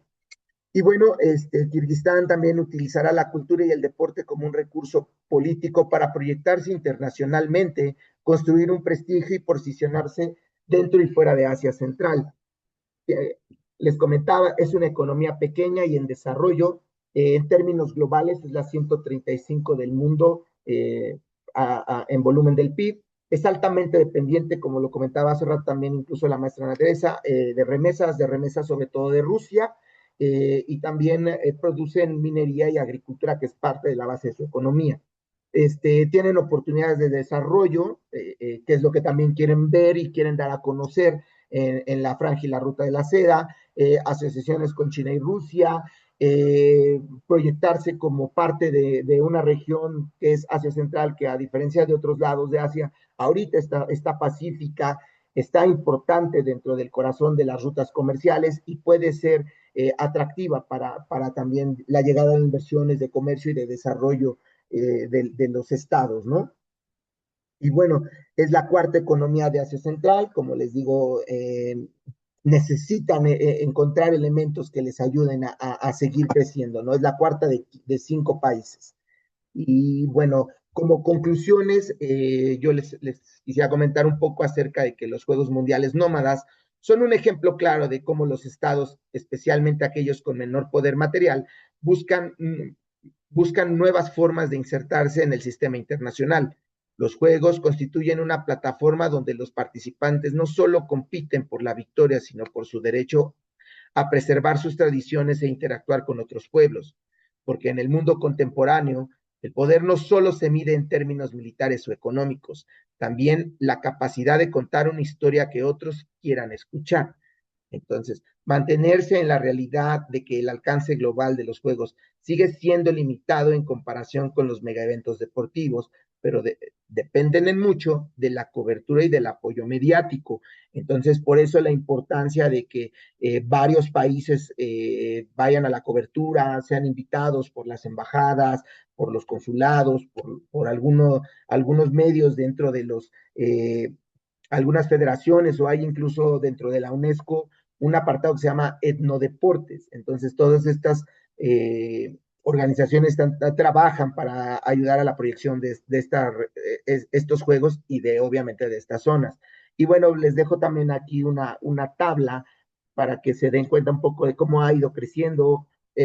Van a ser 12 años de estos juegos, igual cómo se va construyendo poco a poco, ¿no? Estas cuestiones y se va ligando, ¿no? Estas situaciones de deporte, relaciones internacionales, cultura, y vean cómo en el 2014, en la edición de Kirguistán, el número de atletas que participaron fueron 583 y el número de países 19, y poco a poco fueron creciendo, ¿no? Un gran salto para el 2016, el 2018, falta el 2020 por la razón de la pandemia que no se llevaron a cabo, y bueno, en la última edición que fue en Kazajstán, incluso, bueno, los primeros como fueron en Kirguistán, se abrieron ya hacia las cuestiones túrquicas, a los otros estados, y bueno, en Kazajstán vemos que el número de atletas ya creció a 2.500, que en Kirguistán va a ser todavía mayor, el número de países 89, Kirguistán ya lo proyecta para llegar cercano a los 100, y el número de deportes que también ha ido entre creciendo, subiendo y bajando, que ese es el que ha sido como más volátil, ¿no? Y bueno, yo hasta aquí agradezco su atención, estamos igual a la orden, igual para enseñarles o mostrarles un poco también a ustedes como audiencia, como estudiantes de las relaciones internacionales, que existen regiones que van más allá de lo común y que van más allá de lo que de repente tenemos como más a la mano, pero que también tienen tienen cosas interesantes, ¿no? Que tienen cosas que puedes ir conectando, que puedes ir interesándote, y esto pues, ha sido uno de los propósitos que hemos tratado de hacer en esto. Pues muchas gracias. Muchas gracias, estimado Guillermo. Y sobre todo te agradezco porque precisamente es una de las tareas del comité, mover el foco de análisis de los estudios fuertemente occidentalizados hacia una visión desde actores de Asia, Medio Oriente, Pacífico y Norte de África también. Este, bien, también te preguntaría, a reserva ya que nos comentes más adelante, ¿dónde podríamos ver los juegos? ¿No? Que eso sería sumamente interesante. Es más, si podríamos encontrar algunos ejemplos en YouTube, ¿no? Para irnos familiarizando con estos deportes. Y hablando de ejemplos y de YouTube, el doctor Juan Manuel nos hace favor de compartirnos los trailers de, de estas películas que nos estuvo comentando, Tomiris y Nomad. Entonces voy a tratar de proyectarlos. Permítanme tantito. Claro, claro. em, Si Vamos a quieres, ver si se puede. ¿sí? ¿O Sí, prefieres que yo lo, sí, que yo si lo lo puedes proyecte? proyectar tú, sí, Ah, ok, adelante. sí. Entonces, a No, ver, no les garantizo a todos porque de repente Zoom tiene algunos permisos medio raros. Entonces, a claro, lo mejor si no está el audio, bueno, nos quedaremos solo con las imágenes, ¿no? a ver, ahí, ¿ya ven mi pantalla? Está cargando. Ahí va, ahí va. Ya la podemos ver. Ok, vale. Entonces, me voy a callar para dejar el sonido. Esta es Nómada, del 2005. ¿Sí se escucha? ¿Sí? Ah, ok. Perfecto.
Bueno, esa es la que comentaba de Kuno Becker.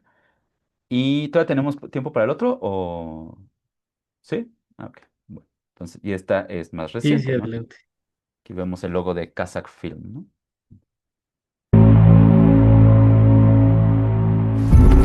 Мана намух тахмарас. Маңа қақадаш вәулер ерді. Емті мана тұлғи.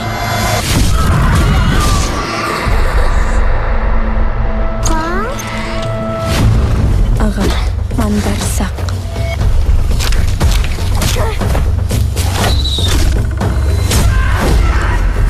Мана эртуче.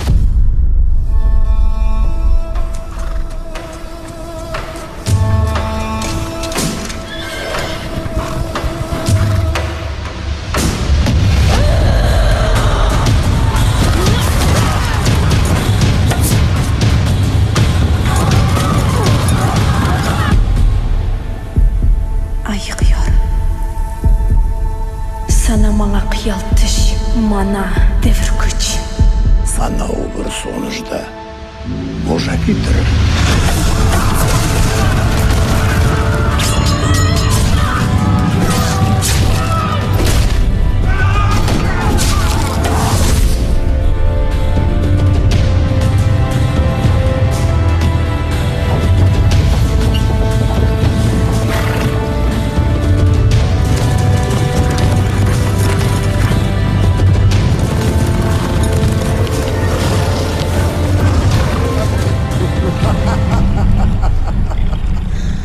تعجب میکنم ما برای زشاد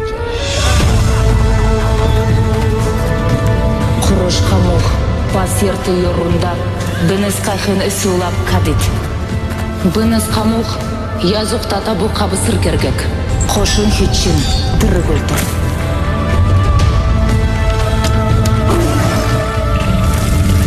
Ahar telögü, benizde, yeme beniz salplık. Tümüle halap, koşukka gergek. Yazuk ken robodun, ne tek tokuş. Kogur dert!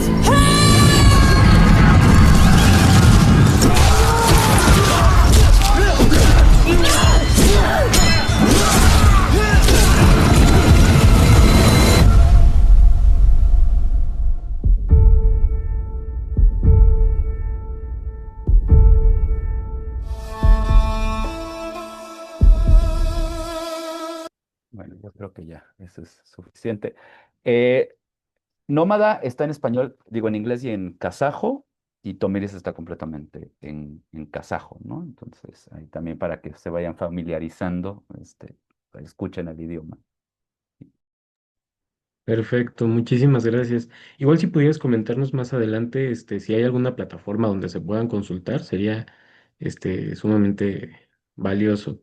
Claro, sí, digo, muchas de estas películas están en YouTube, gratuitas, y otras están en ok.ru, que es el YouTube, digamos, la equivalencia de YouTube ruso. Perfecto, bueno, muchísimas gracias. Vamos a pasar a la parte de preguntas y respuestas. Ya tenemos tres en el chat. También tenemos un comentario.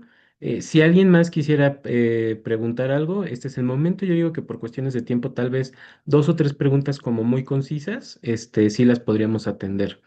Bien, voy a leer las que ya están en el chat. También si alguien quiere levantar la mano para hacer la intervención de manera oral, bienvenidos, bienvenidas. Evercue dice... ¿Cómo es la relación con los países de la región, más del Cáucaso, como Azerbaiyán, Georgia, Armenia y también Turquía? Gracias. Creo que esta la hicieron cuando estaba interviniendo la doctora Ana Teresa, pero si alguien más quiere contestar, adelante.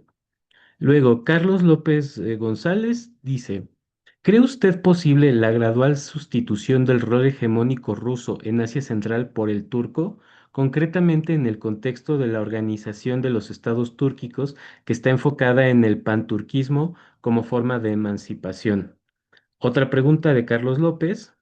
¿Cuál sería su punto de vista acerca de la generación de identidad nacional centroasiática a partir de la lengua?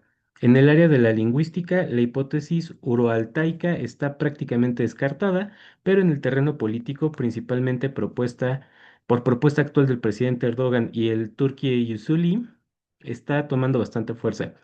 Creo que esta pregunta la hicieron cuando estaba interviniendo el doctor Juan Manuel.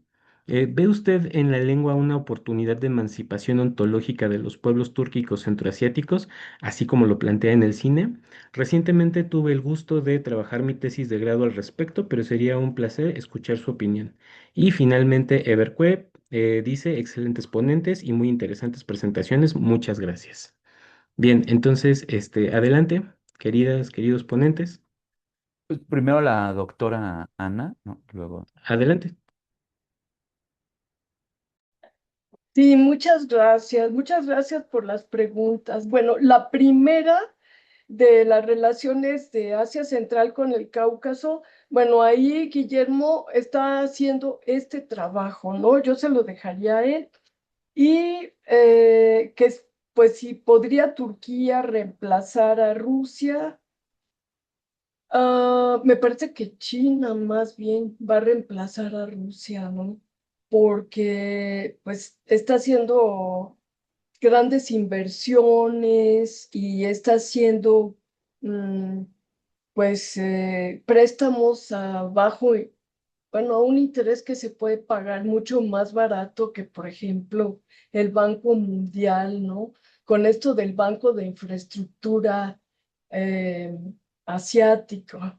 Y pues eso sería lo que diría. Ahora, solo una breve reflexión que ya decía el doctor Juan Manuel muy atinadamente.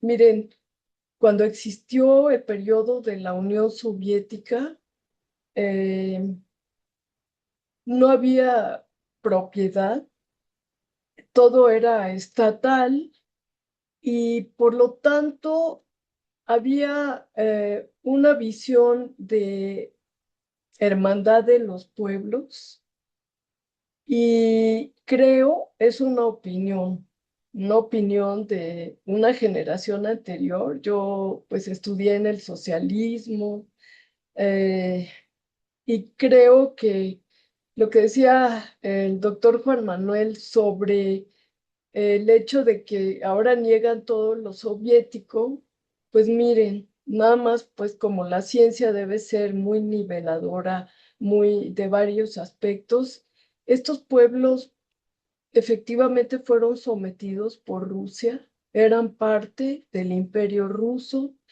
Sin embargo, cuando Lenin tomó el poder y luego se dio el proyecto soviético, aprendieron a leer y escribir.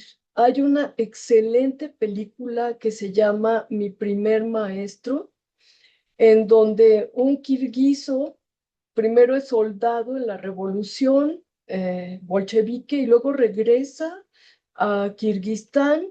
Y no sé si la ha visto el doctor Juan Manuel, creo que le interesaría mucho verla, porque que él quería enseñar, crea una escuela y quería enseñarles a leer a los niños de los campesinos y los pastores, pero ellos no querían, porque decían, ¿para qué van a aprender a escribir y a leer si ellos van a ser pastores, van a ser campesinos? Y así fue como se fue introduciendo la enseñanza, porque pues eran pueblos que estaban bastante atrasados en términos de la ciencia, eran analfabetas, tenían terratenientes que los aplastaban a su vez, y por lo tanto creo que el papel de la Unión Soviética, quitando la cuestión, digamos, colonial, que creo que en esa época, puedo decirles, cuando yo estudié, que había una buena convivencia y que pues los mayores salarios eran en el Asia Central porque había mucha diferencia cultural, por un lado, y por otro lado, yo creo que ahora el buscar las raíces de estos pueblos también es para justificar el nacimiento de una sociedad con propiedad privada que quiere, digamos, que justificar el hecho de que es muy normal la propiedad privada, la desigualdad de clases y bueno, pues ustedes tendrán la mejor opinión, pero yo sí quería dar esta opinión. Muchas gracias. Gracias, doctora. Siguiendo el orden, doctor Juan Manuel, adelante. Sí, sobre el tema de creo que sí, ciertamente el tema de la identidad lingüística es uno de estos elementos aglutinantes, ¿no? Particularmente si pensamos en el papel, por ejemplo, creo que Memo ya lo mencionaba, ¿no? Con la Asociación de Naciones Túrquicas, muy impulsada por Erdogan, ciertamente y ha tratado de hacer digamos, un contrabalance, un contrapeso, precisamente a la influencia rusa y china, ¿no? Inclusive, por ejemplo, si pensamos que uno de los grandes esfuerzos culturales de la Asociación de Pueblos Túrquicos es el Festival de Cine Túrquico, pues está invitado Bashkortostán, que es República Autonómica de Rusia, ¿no? Y es túrquica, Tartaristán, que también es túrquico, Chubasia, que es túrquica, Yakutia o Saja, que es de hecho la más grande y que tiene muchísimos recursos naturales, y vemos que también han sido invitados, ¿no? Cosa que de hecho no le ha parecido, no le ha encantado a Putin, ¿no? Porque es un poco, digamos, un acercamiento de aliado, competidor, ¿no? Esta relación un poco compleja entre Turquía y Rusia, pero hay una pretensión ciertamente en la noción, más que en la generalidad de las lenguas urales altaicas, ¿no? Porque sí, pues para quien no esté empapado con la noción lingüística, pues era una propuesta del siglo XIX que decía que sobre todo tres grandes ramas, las ramas urales, altaicas, por ahí también un poco túrquicas y mongólicas o mongolas, pertenecían a una misma familia, cosa que pues ya está más que descartado, ¿no? Esa era una propuesta del siglo XIX. Ahorita pues ya más bien se ha pensado desde otro lado, pero más que digamos en esa generalidad, sí se reconoce que la raíz túrquica es un poco, mm, o bueno, esa es la bandera que tiene Erdogan, ¿no? Y que tiene Turquía y que ciertamente lo ha abrazado, aunque hay ciertos elementos tensionales, como que, por ejemplo, pues, Kazajstán apenas acaba de firmar, me parece, pues, sí, el año pasado o hace unos meses, en realidad, los acuerdos Abraham, ¿no? Para la normalización con Israel, ¿no? Entonces, eso, pues claramente es uno de los elementos que fracciona o que fragmenta ese, digamos, panturquismo, ¿no? Que de nuevo, pues es una cosa que en su momento, en el siglo XIX, se pretendió hacer, ¿no? Con esta idea del turanismo y otras pretensiones de unificar a todos los pueblos túrquicos, ¿no? Por ejemplo, la Gran Tartaria era esta idea del siglo XVIII, XIX, el turanismo de crear un país llamado Turán, donde todos los pueblos túrquicos estén unificados, ¿no? Pero más, o sea, vaya, es la pretensión un poco geopolítica, geocultural y geoeconómica, pero creo que realmente, como dice la doctora, en realidad China va a ser el gran unificador. Ahí el punto de contención es Xinjiang o Uiguristán, porque de hecho en los pueblos en Kazajstán, por ejemplo, mucha gente no le llama, muy a propósito de Xinjiang, le llama Uiguristán, ¿no? Porque los uigures son un pueblo túrquico, ¿no? Entonces, y cuando fue las Olimpiadas no creo si fue las de invierno que fueron en China o en Corea del Norte, creo que en China, había una cuestión ahí de boicot al gobierno por el tema de los uigures, ¿no? Entonces, que también, bueno, depende a quién le pregunten, ¿no? O sea, si le preguntan creo que a medios más cercanos a China, pues van a tener una posición más a favor, obviamente, del gobierno, etcétera. Entonces, siempre como todo, pues hay un punto medio, ¿no? Creo que ahí hay un tema de reflexión. No, creo que tampoco les va tan mal a los uigures como lo pinta los medios occidentales. Y creo que también puede ser muy peligroso para el pueblo uigur, ¿no? Le puede pasar como a los kurdos, ¿no? Que se acercaron mucho a Estados Unidos y los dejaron ahí víctimas primero de Saddam Hussein y luego inclusive de Erdogan, ¿no? Entonces, bueno, pues ahí un poco sería el comentario, ¿no? Muchas gracias, doctor. Guillermo, adelante. Gracias. Sí, un poco regresándome a la zona de lo de la relación con el Cáucaso, imaginémonos que Asia Central tiene una política equilibrante, ¿no? Le llaman multivectorial, ¿no? Entonces, por ejemplo, con Rusia y atiende intereses tanto de Rusia como engloba, ¿no? Dentro de sus territorios intereses de Rusia, de China, de Turquía, de Europa, de Estados Unidos.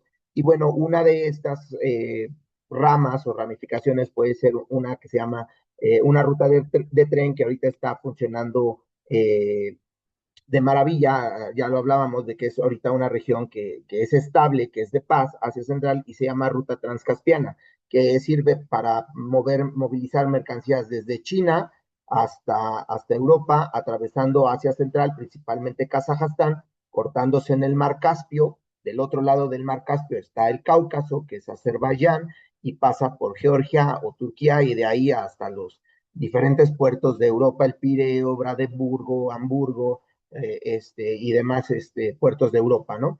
Entonces, esta es la relación que han estado teniendo, jugando a intereses multivectoriales, jugando a intereses asociativos, donde convenga tanto la inversión, hablaban hace rato, hablaba Manuel de cómo China está influyendo muy fuertemente en la región a través de inversiones, del dinero, y también a pesar de ahorita el conflicto y las sanciones que está teniendo Rusia, es inevitable, ¿no? También como vecinos tener esta relación con Rusia. Ya lo decía la maestra Ana Teresa, Kirguistán, una de las naciones de Asia Central, es una de las principales captadoras de remesas de kirguís que están en Rusia y que mandan el dinero para allá, ¿no? Y que es una de las fuentes más importantes de ingresos de estos países. Kazajstán tiene una frontera larguísima, como de 6.000 kilómetros, casi el doble de la que tenemos nosotros con Estados Unidos. Entonces, imagínense la relación como está. Hablábamos también de otros proyectos importantes, ahorita que está de moda lo del proyecto espacial. En Kazajstán está el cosmódromo de Baikonur, el cosmódromo más grande, y que a partir de ahí, en tiempos de la Unión Soviética, de ahí salió Yuri Gagarin al espacio, Laika y también la primera mujer astronauta salieron del cosmódromo de Baikonur. Actualmente está arrendado hacia Rusia hasta el 2050 y están trabajando también en asociaciones. Con el Cáucaso, un poco también hablando ahorita que hablábamos de deportes, les voy a dar un ejemplo también de cómo ha sido la relación y cómo se junta también con algunos otros países.